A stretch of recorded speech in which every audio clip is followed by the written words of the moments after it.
ഹരേ കൃഷ്ണ. എല്ലാവർക്കും മാധവത്തിലേക്ക് സ്വാഗതം. കഴിഞ്ഞ ദിവസം മഹാഭാഗവതത്തിലെ വളരെ പ്രധാനപ്പെട്ട ഒരു ഭാഗമാണ് നമ്മൾ നോക്കിയത്. അതിൻ്റെ ബാക്കി ഭാഗമാണ് ഇന്ന് നമ്മൾ പറയുന്നത്. എന്തായിരുന്നു ആ ഭാഗം? കംസൻ അക്രൂരരെ എങ്ങനെയെങ്കിലും സൂത്രത്തിൽ കൃഷ്ണനെയും ബലരാമനെയും മധുരയിൽ എത്തിക്കുന്നതിന് വേണ്ടി പറഞ്ഞയച്ച ആ ഭാഗമാണ് നമ്മൾ കണ്ടത്. അക്രൂരൻ വൃന്ദാവനത്തിലെത്തുകയും സകല കാര്യങ്ങളും കൃഷ്ണനോടും ബലരാമനോടും പറയുന്ന ആ പുണ്യമായ ഭാഗമാണ് ഇന്നലെ നമ്മൾ കേട്ടത്. അതിനുശേഷം എന്ത് സംഭവിച്ചു എന്ന് നമുക്ക് നോക്കാം. നിങ്ങളെല്ലാവരും വളരെ ശ്രദ്ധയോടുകൂടി, ക്ഷമയോടുകൂടി, ഭക്തിയോടുകൂടി കേൾക്കണം. നേരം പ്രഭാതത്തിനു മുമ്പ് തന്നെ തങ്ങളുടെ ആത്മാവിൻ്റെ ആത്മാവായ കൃഷ്ണനെയും ജ്യേഷ്ഠനായ രാമനെയും മധുരയിലേക്ക് കൊണ്ടുപോകുന്നതിനായി അക്രൂരൻ എന്ന ഒരു ക്രൂരൻ വന്നിരിക്കുന്ന വിവരം ഗോപസ്ത്രീകളുടെ ഇടയിൽ പരന്നു. തങ്ങളുടെ ഉള്ളിൽ നിന്നും ജീവൻ പറന്നു പോകാൻ പിടയ്ക്കുന്നത് പോലെയുള്ള വേദനയോടുകൂടി അവർ ഓരോരുത്തരും കണ്ണുനീർ വാർത്ത് കരഞ്ഞു. ഞങ്ങളുടെ മനസ്സിൽ ആനന്ദം പകർന്നു തന്നുകൊണ്ടിരിക്കുന്ന ആ പൂന്തിങ്കൾ വൃന്ദാവനത്തിൽ നിന്നും എന്നേക്കുമായി മറയുവാൻ തുടങ്ങുകയാണോ? ഇങ്ങനെ ഗോപസ്ത്രീകൾ പേടിച്ചു. ഇനി ഒരിക്കലും കൃഷ്ണൻ വൃന്ദാവനത്തിലേക്ക് മടങ്ങി വരില്ല എന്നവർക്ക് തോന്നുകയാണ്. അവർ വാവിട്ട് കരയാൻ തുടങ്ങി. അന്നു രാത്രി അവരുറങ്ങിയില്ല. എന്തൊക്കെയോ ദുസ്വപ്നങ്ങൾ കാണുകയും ഞെട്ടി ഉണരുകയും ഉറങ്ങാതിരുന്ന് എങ്ങനെയെങ്കിലും നേരം വെളുക്കേണമേ എന്ന് പ്രാർത്ഥിച്ചുകൊണ്ട് അവർ കഴിഞ്ഞുകൂടുകയാണ്. അങ്ങനെ അസ്വസ്ഥരായി കഴിയുന്നതിനിടയിൽ നേരം പ്രഭാതമാകാറായി. കിഴക്ക് അരുണോദയം കണ്ടു തുടങ്ങി. രാമകൃഷ്ണന്മാർ ആരോടും യാത്രാവാക്യം പോലും പറയാതെ അക്രൂരരും ഒരുമിച്ച് രഥത്തിൽ വന്നു കയറി. ആരോടും കൃഷ്ണനും ബലരാമനും യാത്ര പറഞ്ഞില്ല. അക്കാര്യം പ്രത്യേകം ശ്രദ്ധിക്കുക. വെളുപ്പിനെ അതിരാവിലെ തന്നെ അവർ ആരോടും യാത്ര പറയാതെ രഥത്തിൽ വന്ന് കയറി. കാഴ്ചദ്രവ്യങ്ങളായ പാലും തൈരും വെണ്ണയും ഒക്കെയായിട്ട് നന്ദഗോപരും മറ്റു ചില ഗോപന്മാരും കൂടി അവരവരുടെ ചാടുകളിൽ ഇരുന്നു. അവരുടെ യാത്രാസമയത്ത് യശോദ വന്ന് കൃഷ്ണനെയും രാമനെയും ചുംബിച്ച് അനുഗ്രഹിച്ചു. കുട്ടികളെ പ്രത്യേകം നോക്കിക്കൊള്ളണം എന്ന് അക്രൂരനോട് പറയുകയും ചെയ്തു. ആ സമയം അവിടേക്ക് ഗോപസ്ത്രീകളും ഗോപബാലന്മാരും എല്ലാവരും വാടിയ മുഖങ്ങളോടും നിറഞ്ഞ കണ്ണുകളോടും കൂടി അവിടെ വന്നു ചേർന്നു. അവരെല്ലാവരും കൃഷ്ണനെ നോക്കി ഇരുന്നു. പക്ഷേ കൃഷ്ണൻ അവരുടെ നേർക്കൊന്നും നോക്കുക പോലും ചെയ്തില്ല. കാരണം ഭക്തവത്സലനായ ഗോപാലന്, ഗോവിന്ദന് അവരെ വിട്ടുപിരിയാൻ തീരെ മനസ്സില്ലായിരുന്നു. അവരെ ഒന്ന് നോക്കിയാൽ ആ യാത്ര പോലും ചിലപ്പോൾ ഭഗവാൻ ഉപേക്ഷിച്ചു എന്നു വരാം. അവരെയൊന്നും കണ്ട ഭാവം പോലും വയ്ക്കാതെ കൃഷ്ണനും രാമനും രഥത്തിൽ കയറി ഇരുന്നു. നമ്മെയെല്ലാം വിട്ടുപിരിഞ്ഞു പോകുന്നതിന് കണ്ണന് വളരെ സന്തോഷമാണ്. ഒരു വാക്കുപോലും നമ്മളോട് മിണ്ടുന്നില്ലല്ലോ. സ്നേഹത്തോടുകൂടി നമ്മളെ ഒന്ന് നോക്കുക പോലും ചെയ്യുന്നില്ലല്ലോ. ഒരു യാത്ര പോലും പറയുന്നില്ലല്ലോ.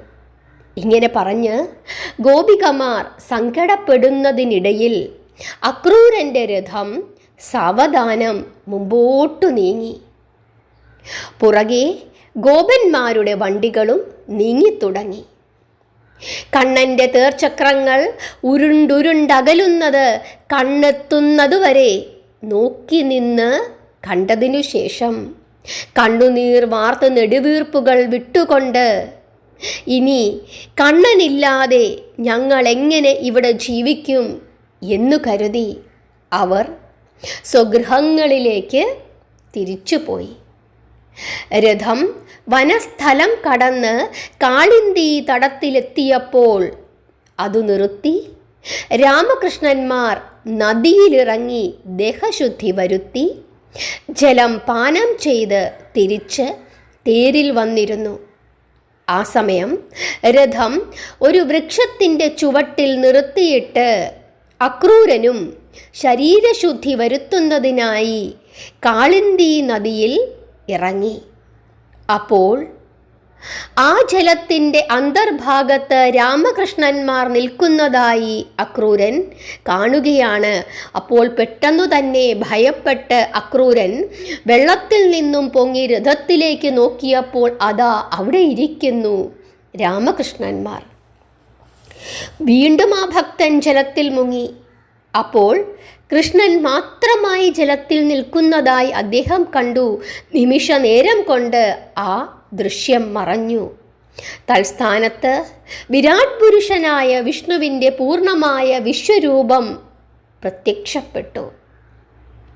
1000 ഭണങ്ങളുള്ള അനന്ത തൽപ്പത്തിൽ ഭഗവാൻ പള്ളി കൊള്ളുന്നതും ബ്രഹ്മാ മഹേശ്വരന്മാർ ആ വിഗ്രഹത്തിൽ വന്ന് വിലയം പ്രാപിച്ച് ഒന്നായി തീരുന്നതും പിന്നെ 3ആയി പിരിയുന്നതും ലക്ഷ്മീദേവിയും ഭൂദേവിയും അനന്ത പര്യങ്കത്തിൽ ഭഗവാന്റെ പാദങ്ങളെ തടവിക്കൊണ്ട് ഇരിക്കുന്നതും ശംഖുചക്രഗദ പത്മങ്ങളും രത്നകിരീടാദി ദിവ്യാഭരണങ്ങളും അണിഞ്ഞ മേചക കാന്തി കലർന്ന കമനീയമായ ആ തിരുശരീരത്തെ സനകനാരദാദികൾ വന്നു വണങ്ങുന്നതും എല്ലാം കണ്ട് ഭക്തി വിവശനായി അക്രൂരൻ കണ്ണടച്ചു തുറന്നപ്പോൾ തൽസ്ഥാനത്തു വീണ്ടും അതാ രാമകൃഷ്ണന്മാർ നിൽക്കുന്നു.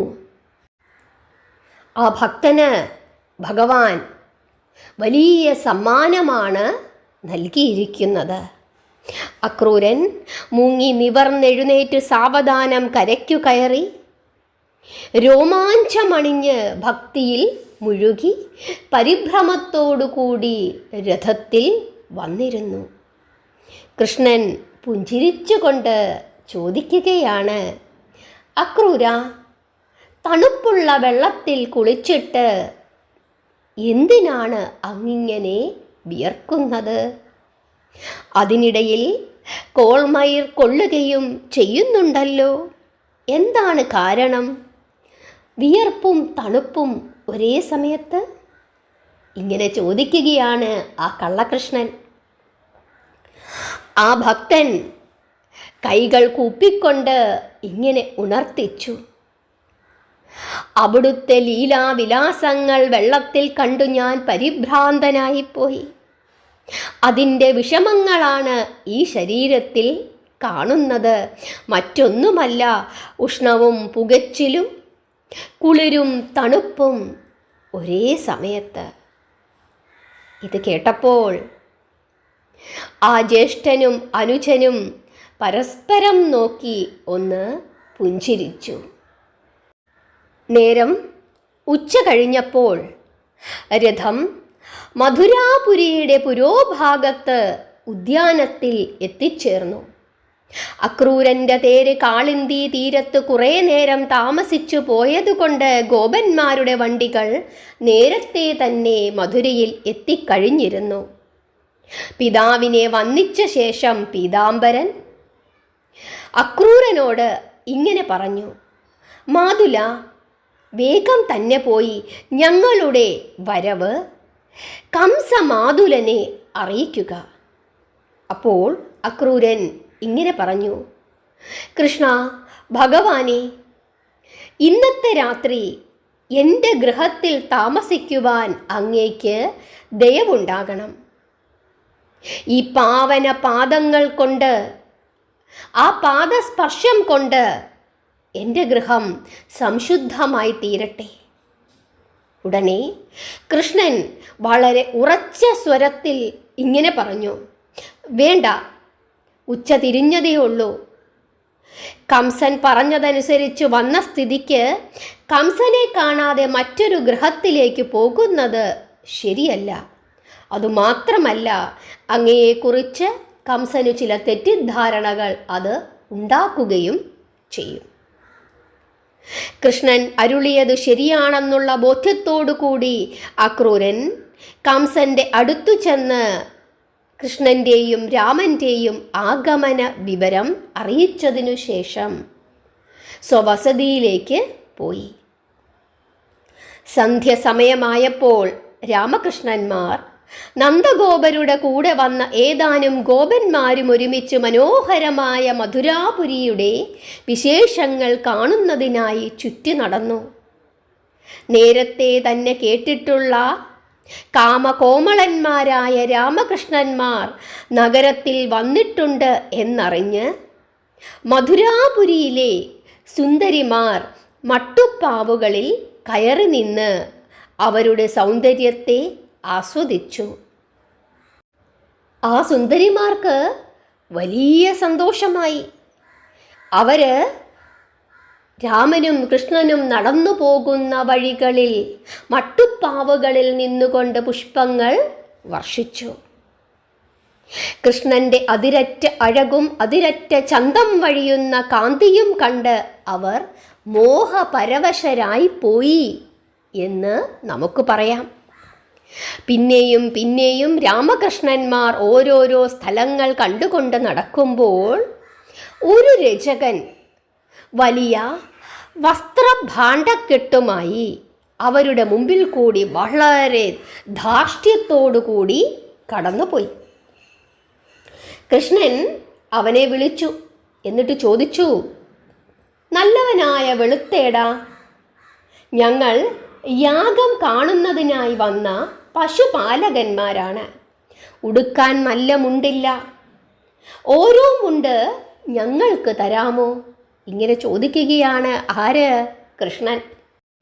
അപ്പോൾ ദേഷ്യത്തോടു കൂടി അവൻ അവരുടെ നേർക്ക് അലറിക്കൊണ്ട് പറയുകയാണ്, എടാ കൊള്ളരുതാത്ത ബാലന്മാരെ, മരിക്കണ്ട എന്നുണ്ടെങ്കിൽ വേഗം പൊയ്ക്കൊള്ളുക.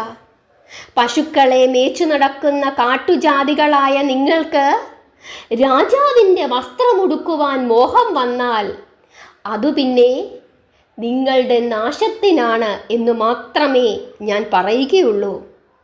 കംസമഹാരാജാവിൻ്റെ പട്ടുവസ്ത്രങ്ങളാണ് ഈ ഭാണ്ഡത്തിൽ. തൊട്ടു പോകരുത്.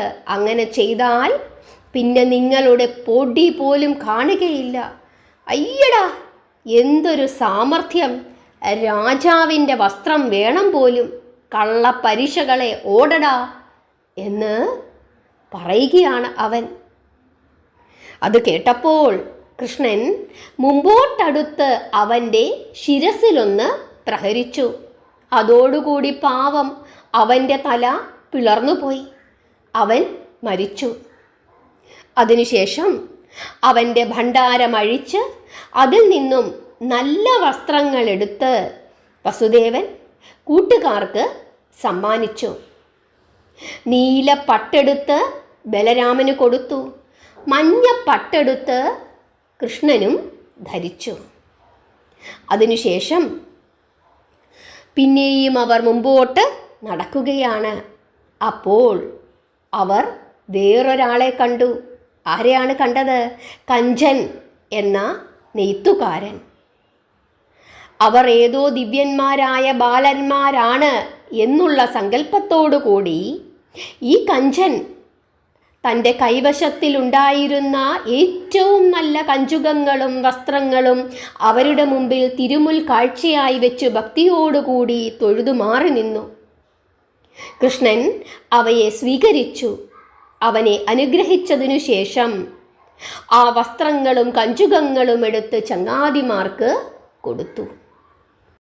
വീണ്ടും അവർ ഉല്ലാസത്തോടു കൂടി നടക്കുന്നതിനിടയിൽ അവരെല്ലാവരും കൂടി ഭക്തനായ സുദാമാവിൻ്റെ ഗൃഹത്തിലേക്ക് ചെന്നു. ആ സുദാമാവിനെ കൃഷ്ണനോ കൃഷ്ണനെ സുദാമാവോ അതിനു മുമ്പൊരിക്കലും കണ്ടിട്ടില്ല. എങ്കിലും അവൻ ഒരു വലിയ കൃഷ്ണഭക്തനാണ്. ഇവിടെ പറഞ്ഞിരിക്കുന്ന സുദാമാവ് കുചേലനല്ല, മറ്റൊരു സുദാമാവാണ്. ഹരേ കൃഷ്ണ. എങ്കിലും ഈ സുദാമാവ് വലിയ ഒരു കൃഷ്ണഭക്തനാണ് എന്ന് ഭഗവാന് അറിയാമായിരുന്നത് കൊണ്ടാണ് അവൻ്റെ വസതിയിലേക്ക് കൃഷ്ണൻ കടന്നു ചെന്നത്. വന്നതാരാണെന്നു പോലും അറിയാതെ ആ ഭക്തൻ രാമകൃഷ്ണന്മാരെ എതിരേറ്റ് സൽക്കരിച്ച് പൂജിച്ച് സൗരഭ്യമേറിയ 2 പുഷ്പമാല്യങ്ങൾ നിർമ്മിച്ച് ഒന്ന് പീതാംബരൻ്റെയും മറ്റേത് നീലാംബരൻ്റെയും കഴുത്തിൽ അണിയിച്ചു. അതിനുശേഷം അവരെ അദ്ദേഹം നമസ്കരിച്ചു. സന്തുഷ്ടനായി പീതാംബരൻ ഇങ്ങനെ ചോദിച്ചു, സുദാമാവേ, ഞങ്ങൾ ആരാണെന്ന് വിചാരിച്ചാണ് ഞങ്ങളോട് ഇത്ര വലിയ ഭക്തിയും ഔദാര്യവും അങ്ങ് കാണിക്കുന്നത്? ഉടനെ സുദാമാവ് പറയുകയാണ്, ഒന്നും ഉണ്ടായിട്ടല്ല. അമ്പാടിയിൽ അവതരിച്ച കൃഷ്ണനും രാമനും ഇവിടെ വരാനിടയുണ്ടെന്ന് 2 ദിവസങ്ങൾക്ക് മുമ്പ് അക്രൂരൻ ഒരാളോട് പറയുന്നത് ഞാൻ കേട്ടിരുന്നു. ദിവ്യന്മാരായ ആ കുമാരന്മാരായിരിക്കും നിങ്ങളെന്ന് ഞാൻ ഊഹിച്ചു, എൻ്റെ ഭക്തി പ്രകടിപ്പിച്ചു എന്നു മാത്രം. ഉടനെ കൃഷ്ണൻ പറയുകയാണ്, അങ്ങയുടെ ഊഹം തെറ്റിയിട്ടില്ല. ഞാൻ കൃഷ്ണനും ഇദ്ദേഹം എൻ്റെ ജ്യേഷ്ഠൻ രാമനുമാണ്. അങ്ങയുടെ ഭക്തി കണ്ട് ഞങ്ങൾ സന്തുഷ്ടരായിരിക്കുന്നു. അങ്ങേക്ക് എന്തു വേണം? ഉടനെ സുദാമാവ് തൊഴുകൈയോടുകൂടി ഇങ്ങനെ പറയുകയാണ്, അടിയന് പ്രത്യേകമായി ഒന്നും വേണ്ട, അവിടുത്തെ അനുഗ്രഹം മാത്രം മതി. സർവവിധ ഐശ്വര്യങ്ങളോടും കൂടി ജീവിതം നയിച്ച ഒടുവിൽ സായുജ്യപദം പ്രാപിക്കുവാൻ ഭഗവാൻ അവരെ അനുഗ്രഹിച്ചു. അതിനുശേഷം കൃഷ്ണനും രാമനും കൂടി അവിടെ നിന്നും ഇറങ്ങി മറ്റു ചങ്ങാതിമാരോടും കൂടി വീണ്ടും യാത്ര തുടർന്നു. അവർ നഗരം ചുറ്റി കാണുകയാണ്. എല്ലാവരും കൂടി അങ്ങനെ നടക്കുമ്പോൾ സുന്ദരിയാണെങ്കിലും മുതുകിൽ കൂനുള്ള ഒരു തരുണി, സുഗന്ധമുള്ള കുറിക്കൂട്ടുകൾ നിറച്ച ഒരു രമണീയ രത്നപാത്രവും കയ്യിൽ പിടിച്ചുകൊണ്ട് മന്ദം മന്ദം നടന്നു വരുന്നതായി കണ്ട് മംഗലമൂർത്തിയായ മധുസൂദനൻ ഇപ്രകാരം ചോദിച്ചു, ഹേ മനോഹരി, നീ ആരാണ്? നിന്റെ കയ്യിലിരിക്കുന്ന ഈ പാത്രത്തിലുള്ള അംഗരാഗം ആർക്കാണ്? അതിൽ നിന്നും കുറച്ചെടുത്ത് ഞങ്ങൾക്ക് തരാമോ? അപ്പോൾ അവൾ ഇങ്ങനെ പറഞ്ഞു, ഹേ കുമാര, ഞാനൊരു സൈരന്ധ്രിയാണ്. കൂനു പിടിച്ചതുകൊണ്ട് മറ്റു ജോലികളൊന്നും ചെയ്യുവാൻ കഴിവില്ലാത്തതിനാൽ കുറിക്കൂട്ടുകളുണ്ടാക്കി രാജകൊട്ടാരത്തിൽ കൊണ്ടുപോയി കംസമഹാരാജാവിന് കാഴ്ചവെക്കുന്നതാണ് എൻ്റെ ജോലി. കൂനുള്ളതിനാൽ ത്രിവക്ര എന്നാണ് ആളുകൾ എന്നെ വിളിക്കുന്നത്. ചിലർ എന്നെ കുബ്ജയെന്നും വിളിക്കാറുണ്ട്. സുന്ദരമൂർത്തികളായ നിങ്ങൾ ആഗ്രഹിച്ച സ്ഥിതിക്ക് ഈ അംഗരാഗം എത്ര വേണമെങ്കിലും നിങ്ങൾക്കു ഞാൻ തരാം. കംസൻ ഇനി കോപിക്കുന്നെങ്കിൽ കോപിക്കട്ടെ. അങ്ങനെ പറഞ്ഞ് കുബ്ജ പാത്രത്തോടു കൂടി കുറിക്കൂട്ട് ഭഗവാന്റെ കയ്യിലേക്ക് കൊടുക്കുകയാണ്. അപ്പോൾ ഭഗവാൻ അവളുടെ മുഖത്തേക്ക് ഒന്നു നോക്കി. അവൾ അറിയാതെ ഒരു രോമാഞ്ചം അവളിൽ ഉണ്ടായി.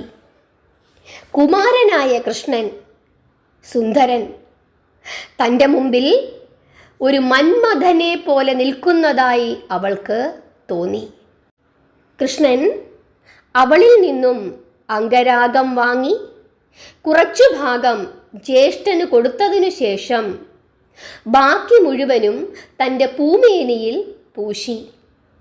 ഭക്തിയോടുകൂടി അംഗരാഗം നൽകി തന്നെ പൂജിച്ച ഇവളെ ഇപ്പോൾ തന്നെ അനുഗ്രഹിക്കണമെന്നുള്ള ചിന്തയോടുകൂടി ആ കൃപാനിധി മെല്ലെ ആ സുന്ദരിയുടെ അരികിൽ അണഞ്ഞു. തൻ്റെ തൃപ്പാദം അവളുടെ പാദങ്ങളിൽ ചവിട്ടി ഉറപ്പിച്ച് ദക്ഷിണഹസ്തം അവളുടെ ശിരസിൻ്റെ പുറകിലും വാമഹസ്തം താടിക്കു താഴെയും ബലമായി പിടിച്ചുകൊണ്ട് അവളുടെ മുഖം മേൽപോട്ട് വലിച്ചുയർത്തി. കൂനുള്ള ഭാഗത്ത് മറ്റേ പാദം കൊണ്ട് ഒരു തട്ടും കൊടുത്തു.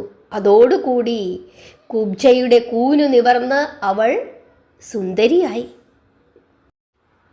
ഭക്തിയോടുകൂടി സന്തോഷത്തോടുകൂടി അവൾ ഭഗവാന്റെ തൃപ്പാദങ്ങളിൽ വീണു നമസ്കരിച്ചുകൊണ്ട് ഇങ്ങനെ അപേക്ഷിച്ചു. അവിടുന്ന് ആരാണെന്ന് അടിയൻ അറിഞ്ഞുകൂടാ, എങ്കിലും ദൈവരൂപിയാണെന്ന് അടിയൻ കരുതുന്നു. ഭക്തിയോ പ്രേമമോ ഭയമോ എന്തു വികാരമാണ് അടിയൻ്റെ ഉള്ളത്തിൽ തുളുമ്പുന്നതെന്ന് പറയാൻ കഴിയുന്നില്ല. അതിനാൽ അവിടുന്ന് അടിയൻ്റെ ഗൃഹത്തിൽ വന്ന് അടിയനെ അനുഗ്രഹിക്കുവാൻ കരുണയുണ്ടാകണം. അടിയൻ ഒരു സൈരന്ധ്രിയാണ്, അതുകൊണ്ട് അവിടുന്ന് അടിയനെ അവഗണിക്കരുത്. നിന്തിരുവടി ആരായാലും അടിയൻ ഒരു ഭക്തദാസിയാണ്. നിലത്തു കമഴ്ന്നു കിടക്കുന്ന ആ ഭക്തയെ കൃഷ്ണൻ പിടിച്ചെഴുന്നേൽപ്പിച്ചിട്ട് ഇങ്ങനെ പറഞ്ഞു: സുന്ദരി, നീ പൊയ്ക്കൊള്ളുക. ഒരു ദിവസം ഞാൻ നിന്റെ ഗൃഹത്തിൽ വരിക തന്നെ ചെയ്യും. ഇന്ന് നിവർത്തിയില്ല. കുബ്ജ വീണ്ടും വീണ്ടും തന്നെ അനുഗ്രഹിച്ച ആ പുണ്യകുമാരനെ തൊഴുതു വണങ്ങി വസതിയിലേക്ക് തിരിച്ചുപോയി. അതിനുശേഷം രാമകൃഷ്ണന്മാരും കൂട്ടുകാരും നടന്ന് യാഗശാലയുടെ മുമ്പിലെത്തി. അതിസുന്ദരന്മാരായ വസുദേവപുത്രന്മാരെ കണ്ട് കാണികൾ അതിശയിച്ചു. ഈ ഗോപാല ബാലന്മാർ ആരാണ്? അവർ അന്യോന്യം അന്വേഷിച്ചു. ചിലർക്ക് അവരാരാണെന്ന് അറിയാം. അവർ ഇവരാരാണെന്നുള്ള കാര്യം മറ്റുള്ളവരെ ധരിപ്പിച്ചു.